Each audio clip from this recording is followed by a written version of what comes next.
안녕하십니까, 재영입니다. 정말 오랜만에 인사드립니다. 개인적인 사정으로 해서 잠시만 쉬려고 했는데 그게 벌써 1년 가까이 된 것 같습니다. 정확하게 하면 9개월 좀 넘은 것 같은데, 어쨌든 개인적인 일도 어느 정도 정리가 되고, 그리고 기반도 어느 정도 잡힌 상황이라 이제 새로운 마음가짐으로 유튜브도 좀 열심히 하려고 합니다. 많이 지켜봐 주시기 바랍니다. 이번 시간에는 수처리 시스템에 대해서 좀 설명을 드리도록 할게요.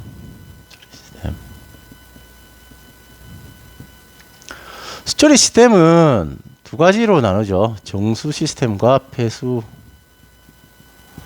시스템은 나눠지는데, 정수신과 폐수 시스템은 물을 깨끗하게 한다는 것들은 똑같지만, 정수 같은 경우는 간단하게 말씀드리면 가정용의 정수기 같은 것도 하나의 이제 물을 깨끗하게 하는 정수 시스템이라고 보시면 될 것 같아요. 폐수 시스템은 어떤 공정을 거쳐나서 불순물이 나오는 것들을 좀 더 깨끗하게 만들어서 방류할 수 있는 정도의 물로 만드는 것들이 이제 배수 시스템이라 보시면 될 것 같은데, 이 배수 시스템은 공장, 뭐 음료수 공장이든 뭐 반도체 공장이든 뭐 제약 공장이든 뭐 여러 가지 공정에 따라서 배수가 나오는 방식들이 워낙 많기 때문에 거기에 맞춰서 배수 시스템을 구성하는 방식들이 다양하게 구성이 됩니다. 그래서 요 배수 시스템은 한 몇 가지만, 두세 개만 샘플로 해서 제가 추후에 설명을 드릴 수 있는 시간을 가질 수 있도록 하고, 이번 시간에 이 정수 시스템 중에서 정제수를 만드는 시스템에 대해서 좀 설명을 드리도록 하겠습니다.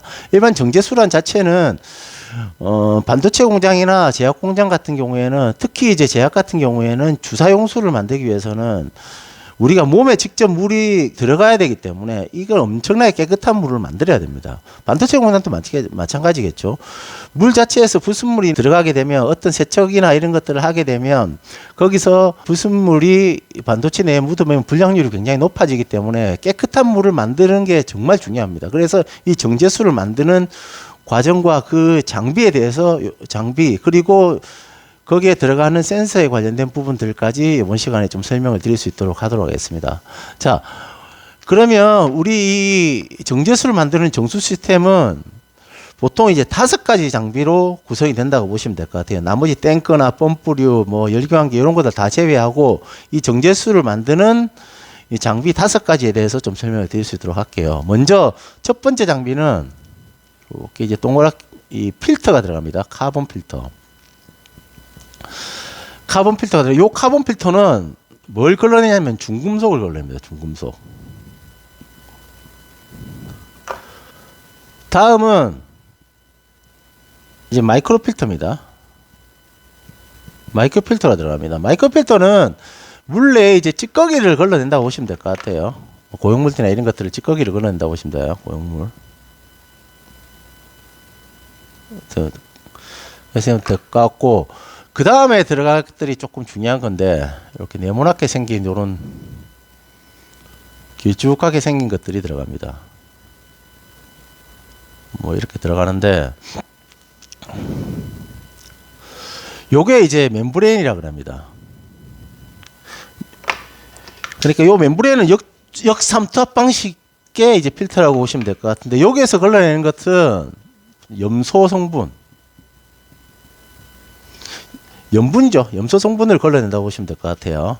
그 다음에 들어갈 것이 이렇게 생긴 UV입니다. 이건 살균한다고 보시면 될 것 같습니다.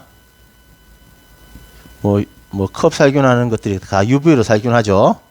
그 다음에 이제 마지막으로 들어가는 것이 이제 EDI입니다. EDI는 이온화 방지 장치입니다. 이온화 방지 장치란 건 간단하게 설명드리면 H2O라는 원소를 기억하진 물이 있는데, 이것이 다른 화학적 성질을 가져가고 분리되는 현상이 발생이 되는데, 이거를 이제 물에 전기적 신호를 줘서 순수한 H2O로 만드는 장치라고 보시면 될 것 같습니다. 요거의 자세한 사항들은 저도 뭐 개인적으로 잘 모르기 때문에 요거는 따로 한번 확인해 보시는 것도 나쁘지 않을 거라고 생각합니다. 요 5가지 장비가 우리 수처리 시스템에 사용되는 장비라고 보시면 될 것 같아요. 요 장비들을 어떻게 사용하고 어떻게 이용하는가에 따라서 이제 정제수가 이제 생성이 된다고 보시면 될 것 같아요. 그러면 이제 마지막 과정 자체가 이제 여기서는 이제 정제수가 나오겠죠. 정제수 PW가 나옵니다. 우리가 정제수를 만드는 과정 중에서 요 딱 5가지 장비만 들어가는 건 아닙니다. 왜냐하면 당연히 뭐 탱크도 들어가야 되고 펌프도 들어가야 되고 열교환기도 들어가야 되고 여러 가지 부분들이 들어갈 겁니다.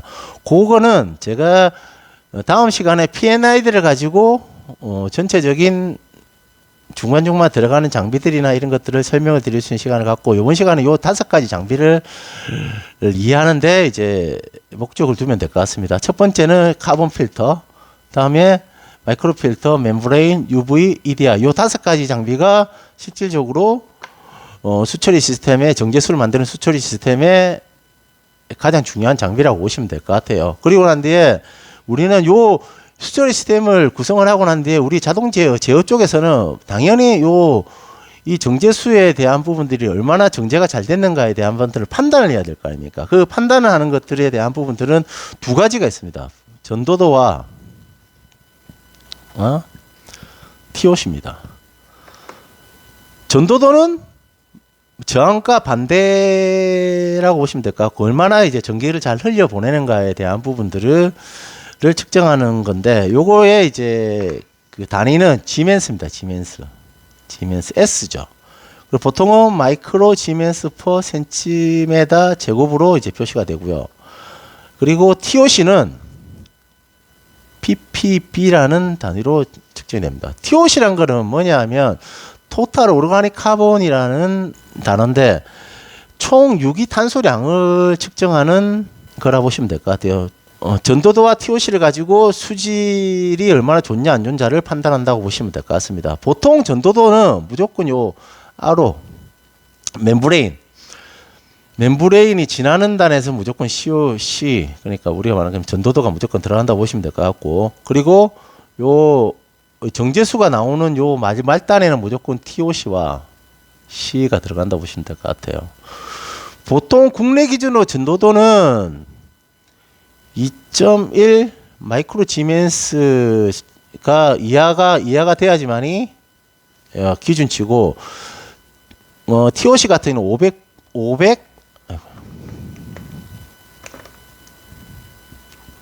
500 ppb 이하가 돼야지만이 이제 정제수의 기준이 됩니다. 요 정도만 아시면 될 것 같고요. 요번 시간에는 요 이제 수처리 시스템의 가장 기본적인 내용 부분들만 설명을 드렸습니다. 다음 시간에는 이 P&I들을 가지고 중간중간마다 뭐 장비들이 들어가겠죠. 뭐 예를 들어서 이제 뭐 카본 필터 전에는 마지막 RAW 탱크가 들어갈 거고, 요게 이제 원수 탱크라고 하죠. 원수 탱크, 여기는 펌프가 또 들어가요.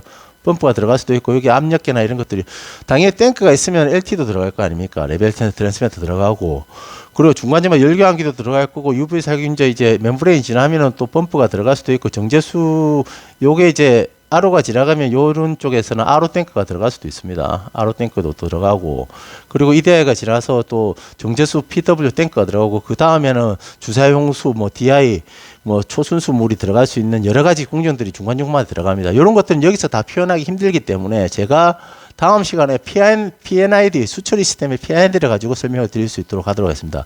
오늘은 여기까지 이제 수처리 시스템의 가장 기본적인 장비 5가지에 대한 내용과, 그리고 관련 이제 그 수질을 측정하는 전도도와 TOC에 대해서 설명을 드렸습니다. 여기까지 하겠습니다. 예, 감사합니다.